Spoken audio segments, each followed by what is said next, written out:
and another train whose length is double that of first train and moving in the opposite direction takes 10 seconds to pass him. The time taken to the nearest integer by the train to pass each other will be. बहुत ही तगड़ा सवाल लग रहा है ये तो। एक train को प्लेटफॉर्म पर खड़े आदमी को पार करने में 7 सेकंड का समय लगता है। दूसरी ट्रेन जिसकी लंबाई पहली ट्रेन की लंबाई से दुगनी है और अपोजिट डायरेक्शन में चलती है, अपोजिट डायरेक्शन में, उसे पार करने में 10 सेकंड लेती है। उसे पार करने में, उस आदमी को पार करने में 10 सेकंड लेती है। दोनों ट्रेन को एक दूसरे को पार करने में कितना समय लगेगा अप्रॉक्स? बहुत बेसिक सवाल। देखो दो ट्रेन है, पहली और दूसरी दो ट्रेन है, उनकी लंबाई का रेशियो कितना है? 1:2। दो ट्रेन है, उनकी लंबाई का जो रेशियो है, लेंथ का जो रेशियो है वो 1:2 है, 1:2। अब मेरी बात को गौर से सुनिएगा, सवाल बहुत ही जबरदस्त है, बहुत प्यारा सवाल है। एक ट्रेन प्लेटफॉर्म पर खड़े किसी आदमी को पार करने में 7 सेकंड लेती है। एक ट्रेन है जो प्लेटफॉर्म पे खड़े किसी आदमी को पार करने में 7 सेकंड लेती है, 7 सेकंड पहली ट्रेन। दूसरी ट्रेन जिसकी लंबाई पहली ट्रेन की लंबाई से डबल है। सवाल पढ़ो। एक ट्रेन है, पहली ट्रेन, फर्स्ट में नाम भी देता हूं, ये फर्स्ट ट्रेन है, सेकंड ट्रेन है।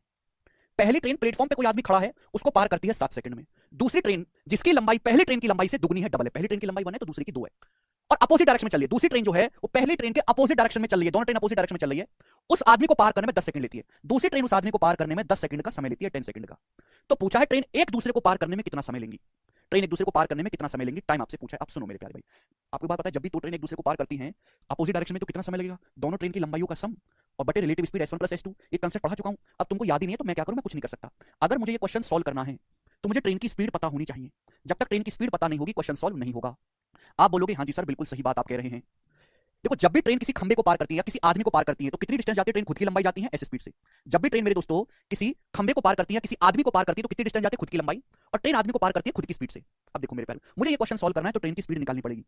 पहली ट्रेन एक आदमी को पार करती है 7 सेकंड में, दूसरी ट्रेन उसी आदमी को पार करती है 10 सेकंड में। दोनों ट्रेन की लंबाई का रेशियो 1:2 है, तो मैं लंबाई को ऐसा एज्यूम करूंगा कि 7 और 10 से आसानी से कटता हो। 7 और 10, एक तो 7 से कटेगा नहीं, 7 से गुणा करनी पड़ेगी। भाई दो को अगर मुझे 10 से कटाना है तो किससे गुणा करनी पड़ेगी? 5 से। तो एक काम करता हूं, इस पूरे को मैं 35 से गुणा कर लेता हूं। एक और दो, एक ये रेशियो 1:2 है, इस पूरे रेशियो को मैं 35 से गुणा कर देता हूं, 35 से 35 से मल्टीप्लाई कर देता हूं। 35 और ये 70। दोनों ट्रेन की लंबाई का रेशियो कितना था? 1:2। मैंने पूरे रेशियो को 35 से गुणा कर दिया। 7 और 10 का एलसीएम 70 होता है, 70 से भी गुणा कर सकते हैं। क्यों किया? स्पीड निकालने के लिए। पहली ट्रेन की लंबाई 35 है, एक आदमी को 7 सेकंड में पार करती है तो पहली ट्रेन की स्पीड कितनी आ जाएगी? 5 आ जाएगी, 5 मीटर पर सेकंड। दूसरी ट्रेन की लंबाई 70 है, एक आदमी को पार करती है 10 सेकंड में, तो दूसरी ट्रेन की जो स्पीड है 70/10 7 आ जाएगी, 7 मीटर पर सेकंड। आ जाएगी कि नहीं स्पीड? स्पीड आसानी से निकल जाए इंटीजर में, इसलिए मैंने यहाँ पे पूरे को 35 से गुणा कर दी, क्योंकि 35 से गुणा कर देंगे तो 7 से भी डिवाइड हो जाएगा, 10 से भी डिवाइड हो जाएगा। 35 मीटर लंबी ट्रेन एक आदमी को 7 सेकंड में पार करती है तो स्पीड कितनी आ जाएगी? 5 आ जाएगी। दूसरी ट्रेन 70 मीटर लंबी है, एक आदमी को 10 सेकंड में पार करती है तो स्पीड क्या आ जाएगी ट्रेन की? 70/10 7 आ जाएगी। अब बोला दोनों ट्रेन को एक दूसरे को पार करने में कितना समय लगेगा? दोनों ट्रेन की लंबाई 35 और 70 है, दोनों ट्रेन की लंबाई अपोजिट डायरेक्शन में पार करेंगी, रिलेटिव स्पीड क्या आएगा? s1 + s2 5 + 7। 105/12, 105 को 12 से भाग देंगे तो 3 से चला जाएगा 35/4, यानी कि अप्रॉक्स आएगा 9, 4 9 36। तो अप्रॉक्स 9 सेकंड का समय लगेगा दोनों ट्रेन को एक दूसरे को क्रॉस करने में। सेकंड ऑप्शन सवाल का आंसर है अप्रॉक्स 9।